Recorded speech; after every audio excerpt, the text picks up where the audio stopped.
So first of all, this is Fabric Admin for InfiniBand. I won't go into all the reasons why, but initially we decided to target IB as opposed to trying to cover everything in one course where we did Rocky and iWarp. I can start off by saying that I've skipped the whole thing of part one. Part one is about 140 slides. I'm not going to make you go through that. I'd love to show it to you. We talked about this in the general meeting a little bit. It's the architectural overview. Paul Grun was very much involved in this when we first did it for the programming course, and I've tailored it now so that it works well for both the Fabric course and for the programming course. So if people want to stay late, I'd be happy to go through this and show it. And what I'm going to show you in this presentation, I've stripped out a lot of the material out of this presentation as well, but it'll give you a high-level view of what we're trying to do.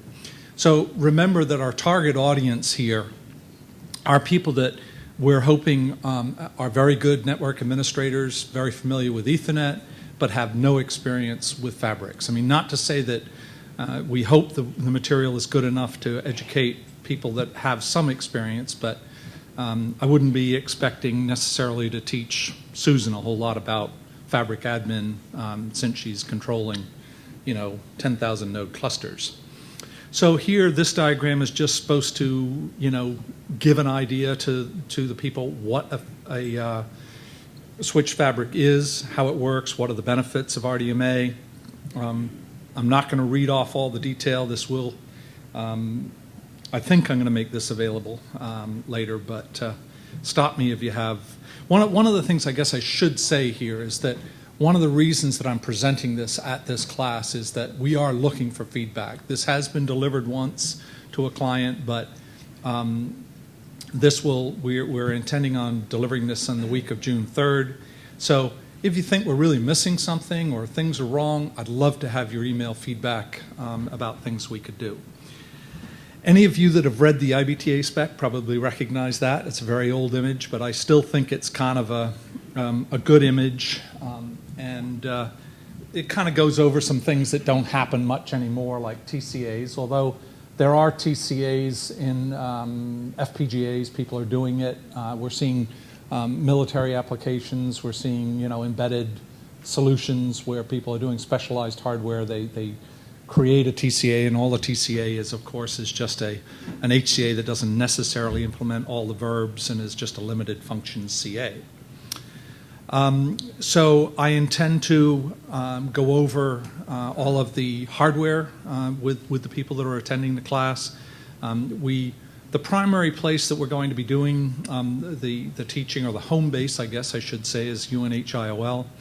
As you can imagine, there's a ton of RDMA hardware there, so that we will have the luxury of showing them all this stuff.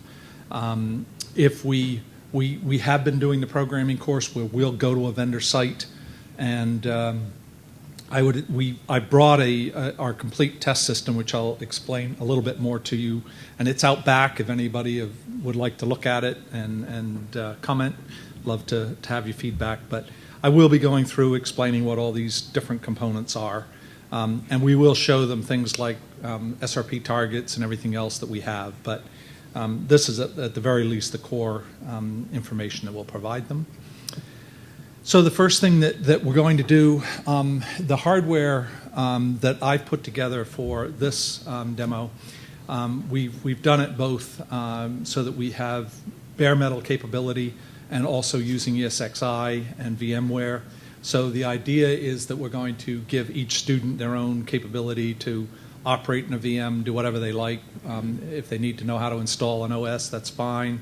We'll kind of tailor it to the individual. If they've never installed OFED, we're going to encourage them to do that and explain basically how it works, how to solve problems. A few gotchas that I'm sure you've all had where you're missing packages, how to solve it if you're missing a package, how to look at the build log and understand when you have problems. We'll go into things like, how is OFED actually built from the source to create binaries and then do the installation, and then the after effects of how to configure IP over IB. We're going to focus going forward with OFED 3.5. We first deployed this on 1.5.4.1, but as all of you know, MPI is not installed anymore. We feel it's important for anybody operating, well, for most people, I think operating an InfiniBand cluster, knowing something about MPI is good. So we figured we'd just go through the process of how to install and configure MPI. So, like I say, I've skipped a lot of steps. There'll be a lot of, one of the things that's somewhat different about this and the programming course that we're doing, with the programming course, frankly, we'd really like to see that 3 days so people got more time to actually do coding while they were there. But we've got so much material, they don't really get that much time to do hands-on coding at the event. In this case, there's going to be probably at least 50-50 mix of hands-on and lecture, and it might well be more oriented to hands-on than that.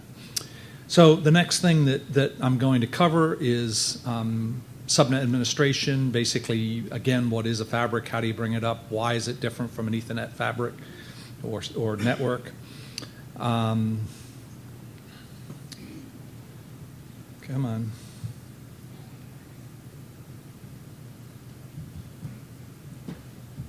Got our first technical snafu here.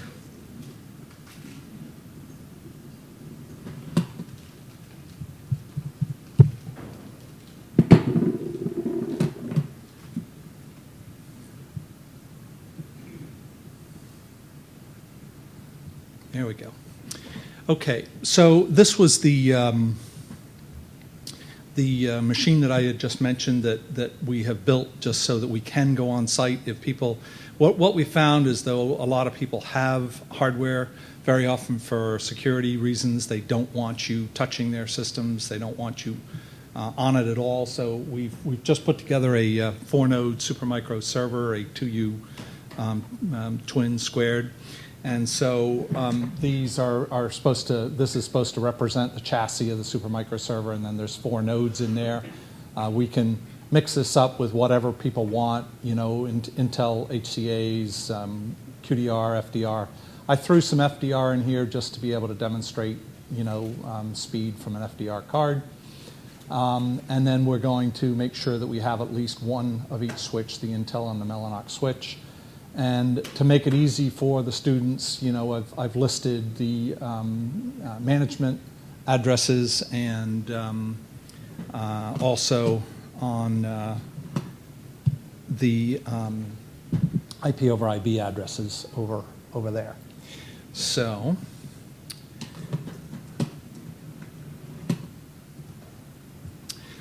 the other thing that we're going to do, obviously, is that we can take advantage of the cluster at UNH IOL if we're taking and doing the training on site at UNH.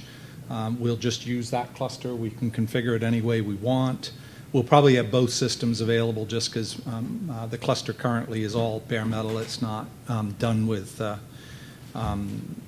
VMs.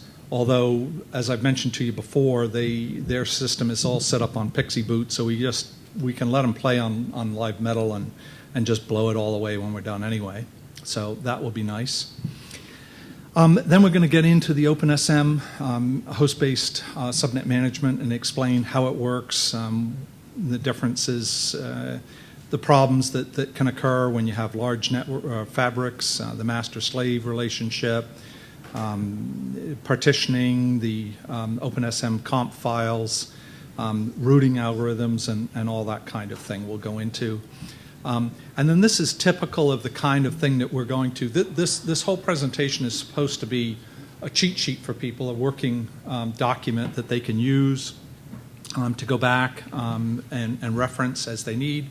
So I've included here, you know, basically the different ways that you can start the OpenSM, how you can tell its status out there, how you can figure out where the SM is and what the GID of or the GUID of the SM is, and then of course all the log files. So And then this lists some of the other parameters. I've got a whole nother document that if we have time, I may show you that we fully document all the command line options for the SM. This goes into just a few basic ideas on a couple of the default algorithms that are available within the OpenSM, and I intend to go into that in some detail, explaining the pros and cons and the problems with routing. And then we have, what I wanted to do is after I finished showing them how a host-based SM works, I wanted to just expose them to an Intel switch and how that works. So this is where I'm going to try to be clever and may screw up. Let's see if I can figure this out.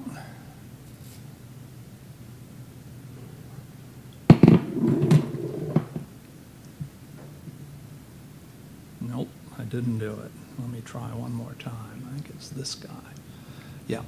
So what I'm going to do here, this is live on the server out back here, okay? And so we're just going to allow the student to be able to log in to the switch, and we'll walk through the basic features of the switch and explain again the pros and cons of a vendor-based SM running on a switch. And for instance, this is the Mellanox interface to show all the ports that are live, the errors, the speeds, and everything that the switch supports. So we'll walk them through all of this stuff and basically explain how to do it. And we'll do the same thing on the Intel. This is for those of you that haven't seen it. This is the Intel interface, the managed switch. Here you can see the port that's live on this one, and we'll explain to him or to the person, basically how you start the SM on a Mellanox or on an Intel switch.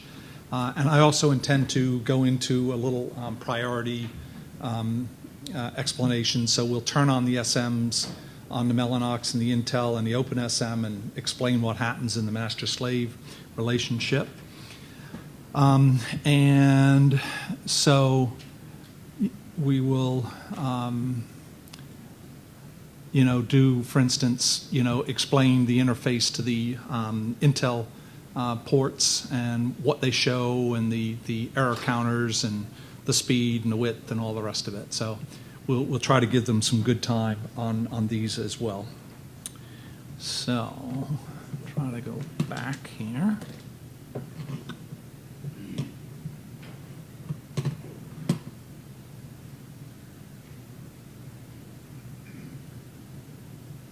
Okay. So again, here I'm just on these diagrams, I'm basically just showing them basically how you have to console in so that you can set the Ethernet, the management Ethernet address. So again, it's a reference thing.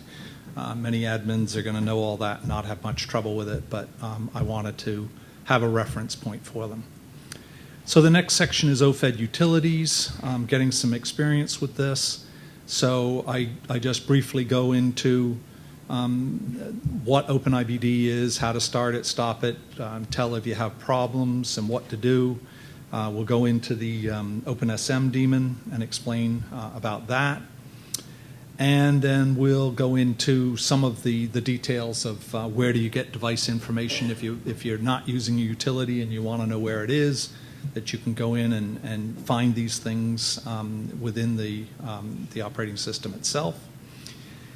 And then I've kind of broken this up, and some of you may argue with the way I've broken this up, but vaguely, I sort of consider that when I say device tools, I'm sort of talking about how do you find information out about the HCA, for instance, or the address of the thing, or the port state.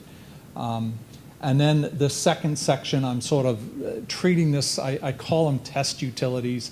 Basically, when these students have put together a cluster, and we will allow them to do that, we'll allow them to cable it up, put it together, how do you determine that the cluster is really working? Well, these utilities are good utilities to do that, to do bandwidth or latency tests, to do ping-pong tests. We'll go into how do you use IBDM check and even the simulator just to have given people exposure. And then this group, similarly, some might argue here with my grouping, but once the fabric's up, you're sure it's up, how do you discover the hosts that are out there, the switches, the very important utility ibdiagnet, IB-Link Info, which is, of course, important for FDR, Perf Query, all these other tools. So I'm not going to bore you with too much of the detail here, but I wanted to just kind of give you a brief feel for what we're going to do. So, we're going to include the usage of it, all the options, expected output. So here's IB port state, how it gets used, the options. We're going to definitely each time, like here, you can see I've given them examples so that, again, they've got a reference, but I've given them a detailed way to begin and get, started on each utility. So then moving from those utilities, the device utilities, to bandwidth utilities, I'll explain IB read and write and the latency tools, the Ping-Pong tools, and then the same kind of thing with IB hosts. So this was, out of a partial shot of the UNH-IOL cluster with a bunch of hosts on it. And same thing on the switches. This came out of the cluster, and I'll just explain what it means and how to navigate around that. ibdiagnet will be spending quite a bit of time explaining that, looking at all the files and tables that get created when you run ibdiagnet, and we'll use that with IBDM check and the simulator. And ibnetdiscover, another important one, SM info. So then we're going to get into some sample test applications. And the idea here, this is actually using Bob Russell's code from the programming course. The idea here was to kind of just give them a chance to play with the cluster, get something running, and see how things work. So these code examples, this tool is basically just lists out all the information, or a good portion of the information about a device. It's kind of similar in a way to IBV Dev Info, but gives more information. And in as much as they'll get the code, if they're interested, they can extend that, play with it. And then the rest of these are, this is a ping program, send and receive. This is a ping doing RDMA. This is an application where you're blasting a lot of data. And then we get into some multicast applications, and I'll show them how to use that. So, and then this is a list of the common commands on Dr. Russell's programs. They're the same on all of them, which is nice. So these I'll use again just to sort of explain to the student a little bit exactly what we're doing as a client server, that we're doing sends and receives and how that works. And then this is the actual call on how to use it, and down at the bottom, some of the problems that you might see with this, and which is a lead into why you might want to do RDMA reads and writes. And this is the Ping-Pong, how you call the Ping-Pong application. Here's the blast, and the idea here is that we're doing more than just one client and one server, where we're taking and blasting data across. That's what the ellipsis here is supposed to mean, that we got a lot of data being exchanged back and forth. And you can do that as a send and receive, or you can do it as a read or a write. And again, those are the options. So, and then this diagram explains multicast. Obviously, we feel that's a pretty important application for a lot of people. We know Christoph loves it, so we want to make sure we give some time with that. And this explains how that's done. And I think I'm going to try to be clever again and go over just briefly and show you one of those. So this is the kind of thing that we would do. This again is live here, not at UNH-IOL, but so in this example here, I'm just doing, this is the blast program that I talked about. It's blast RDMA. So on this terminal, I'm starting up a server on one client, and then I'm starting up the client on the other side, and we see that we've got a completion, and we'll explain what all these things mean, but basically you can see up here you've got 42,000, actually 42 gig basically is what you're getting through here. And there's a whole bunch of flags and everything that we'll explain to them with this, that you can do things that get you more or less detail. Perhaps if I do this. So this you can see not real well, but you know, this is just calling it the client, the address, and I've used the name of the node, SM node-2, and the IB interface, and we've said X to print the statistics, and we've given it size. You can do counts, you can do, you know, all kinds of other things that you want to do. Like I say, we'll let everybody run that, play with it, and see what kind of experience they have with it. On the other side here, I just set up the IB read and write bandwidth application. And again, I'll let the students play with this. I've run this a little bit longer just to give us some you know, details. So I've got 5976, so call it $6,000, so about roughly 48 gig on the read, because we're doing that on a FDR system. And then while I'm here in this on the system itself, I figured I'd show you our MPI script. We actually use this to do our testing with our cables. We've just written a little script to run this through, and so we'll explain how this works, and the students that have already installed OpenMPI. So what this does is it basically, the way we use this, we clear all the counters. We're looking for errors on the system. Specifically, we want to make sure that these tests, we clear all the counters. We do an IB diagnet so that we see that the fabric is clean.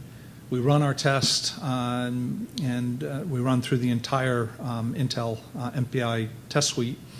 And then we go back and do IB diagnet again and make sure that the cluster is still up at the speeds that it's supposed to be, and that we don't see any errors. So this is a good way to get them some experience with all of the MPI calls and how things work.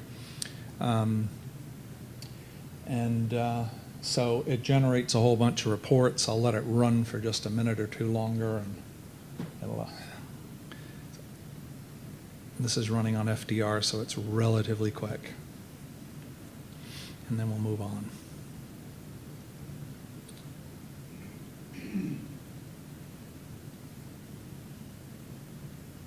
Come on, old girl.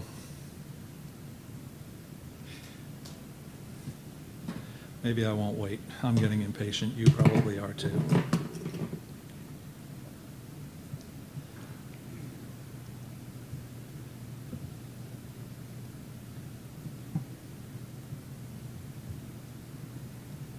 Okay. So going back to our presentation, we have written a little automatic path migration application that is just kind of fun to see. This doesn't support path migration between HCAs, but it does support it between ports on a dual port HCA. So we'll show them that, show them the code.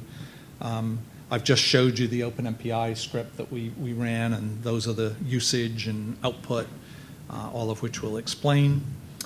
And then again, if we can do one of two things. If we're at the UNH cluster, we'd be using the cluster so we can show them everything that's there. Part of the reason, if we're off-site training at a company location, we'll VPN into the cluster so people can do a few more things, one of which I can't do locally here, for instance, is I can't do SRP. I don't have any SRP targets. So we wanted to be able to do that. And so this kind of gives you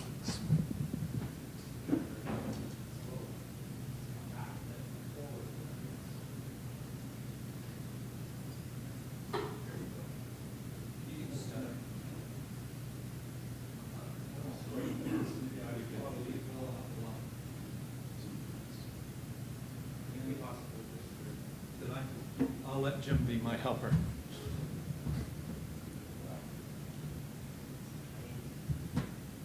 It's not critical, the detail here. I can just walk you through what this is showing, but this is a nice utility that UNH IOL wrote. Basically, it just goes out and looks at the entire fabric and identifies all the nodes that it finds out on the fabric, identifies them for what model of HCA they are, the physical state, meaning link up and active, the rate that they're running at, and that sort of thing. And if there's any problems with it, the ones in red are they don't have MFT running on it, which is why they're showing up in red. And then down below is the iWarp cluster. So that has some good parts. And while we're here, just a reminder, this is what the IBTA integrators list looks like. And we have archived on this page almost all the years that we've been doing this. I think it goes back to PlugFest 5. So, if anybody's, if you get older clusters and you want to see if cables were compliant or devices were compliant, the history is all here. And I'm sure, I hope some of you have, actually I can't do that because I'm on my local network, so I can't actually show the integrators list from here. So this is the OFA site, and you can see here, basically this is where you go get the logo list from here, the list of products that have been granted the logo. This shows you all the upcoming and older events, the program itself, and that's the test plan. There's lots of details in this site. Plus, as I said, this site has a ton of other information on it, so it's a good site to go to. So in any event, what we would do for them is we would allow them to run these scripts on a bigger cluster, SRP in particular, so they can kind of see the benefit of that. Again, this page, it's a working document, so a place for people to go to so that they know where the developer lists are, where the user forums, how to get help, links for the interop program and the RDMA reflector. Similar situation for the IBTA, showing where to get specs. This is Paul Grun's book on Introduction to InfiniBand for End Users, which is a real good book for people that are relatively new. And then again, the integrators list and that kind of information. And this slide is just a shameless promotion for upcoming events. We have decided to use, as I mentioned before, that first week in June. What we're going to do, and this isn't quite hard-coded yet. It could be the 3rd and the 4th rather than the 4th and the 5th, but it's definitely going to be this week. The first 2 days we're going to do, Bob's going to work with me and we're going to do the programming course, and then we're going to deliver the Fabric Admin course. And all of that will be posted at this site. And just a reminder, Bob and I are both wanderers. We like to travel, so I'm happy to go to New Zealand or wherever else I have to go to deliver this. And finally, we do try to maintain an average of doing this quarterly at least, meaning that we try to schedule it 4 times a year at the minimum, and we do it on demand. So, we travel a lot to vendor sites, but we do need a little bit of lead time to do that. And I got a lot more material I could show you, but I think I probably ought to wrap it up. There may be others of you. I know, Jim, that Bill Boas and you and Paul and others were supposed to look at hardware, and we were supposed to do a little bit of due diligence here, so we may want to look at more detail, but I think for the crowd, it's probably good. So any comments or questions, suggestions from what you've seen? I have a question. If you, that script or the UNH plugin, whatever you want to call it, that search throughout the nodes and got collected information, can you actually see the board ID of the HCA? I don't know whether that does have that. It would be easy to do.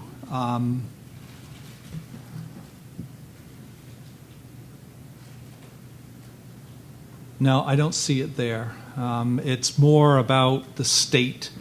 It's got the firmware version, so we could certainly incorporate that easily enough if we wanted to do that. Is this available or? Well, I'd have to talk to them about that. You know, it's that a lot of the scripting that they did is sort of incorporated into a big, somewhat monolithic piece of Perl code. So I don't know how well that would work as a standalone, but I can certainly ask. And I don't know how well it'll scale to 10,000 nodes either, honestly. Probably not, huh, Bob? Okay. Any other questions? Well, thank you for the time reviewing this with me. I appreciate it.